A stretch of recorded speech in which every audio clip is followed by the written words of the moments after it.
G'day, Paul here down at Lake Macquarie near Newcastle.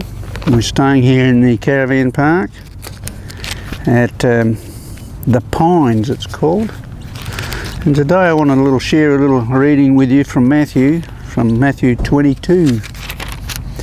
It's all about when Jesus was being questioned by the Pharisees when they were trying to trick him into making a mistake.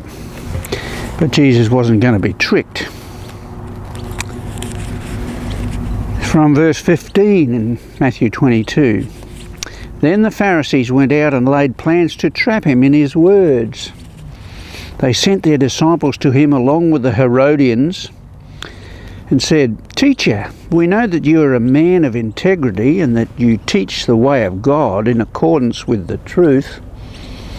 You aren't swayed by others because you pay no attention to who they are.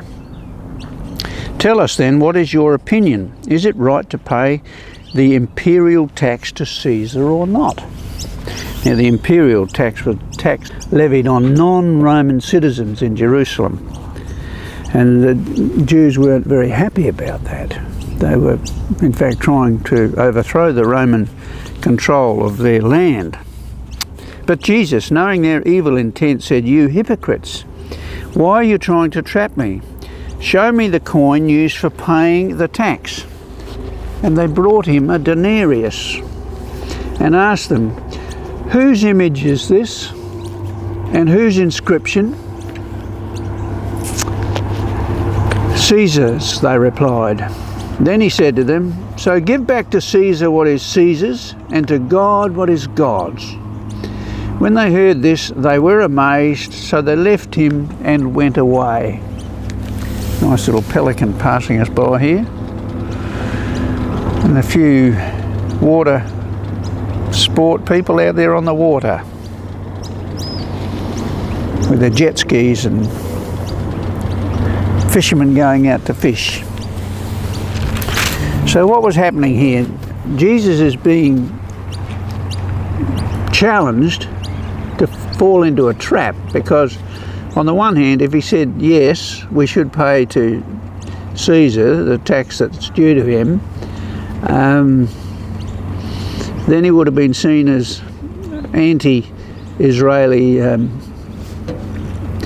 view. He would have had a different view. And so if he said no, we shouldn't pay the tax, then he could have been charged with treason under the Roman law and got himself into trouble. But instead of that, he asked the question back at them. He says, "Whose image is this on the coin, and whose inscription is this?" And of course it was Caesar's. And then he says, "Well, render unto Caesar the things that are Caesar's, and render unto God the things that are God's." And on the coin it had the image, the facial image of Caesar, but it also had an inscription saying that he was the emperor and also a son of a god, and he wanted people to worship him. He was quite an evil man, actually. Caesar, evil man, known to be a pedophile, and he would judge people without a trial and commit them to death and so forth. So he was not a good man. But anyhow, by asking them the question, "Whose image is this?" and he says, "Render unto Caesar the things that are Caesar's, and render unto God the things that are God," he was really challenging all of us today even, because in Genesis it says that we were created in God's image. So whose image is on us? If we're honest about it, it's God's image, and we are his. We wouldn't be here without him. He created us, and he calls us to be his. His desire is that we should all become children of God, that we should all belong to the kingdom of God. The whole earth groans waiting for the children of God to be revealed. And that's what he's challenging us. And as I read this, that's what he's challenging me with. I've got the stamp of God on my life, on my entire life, my face, my hands, my feet, my voice. I've got the stamp of God on it. So we should give to God the things that are God's. And he's asking us to give ourselves to him. It's not hard to do. You just surrender. You allow your desires to be laid down and say, all right, God, what do you want to do with my life? Where would you want me to go? How would you want me to serve you?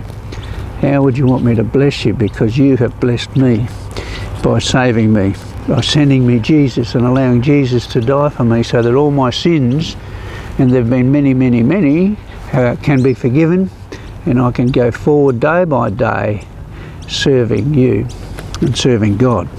Little meditation for today. You have a good day and get into the Word, and may the Word get into you. See you later.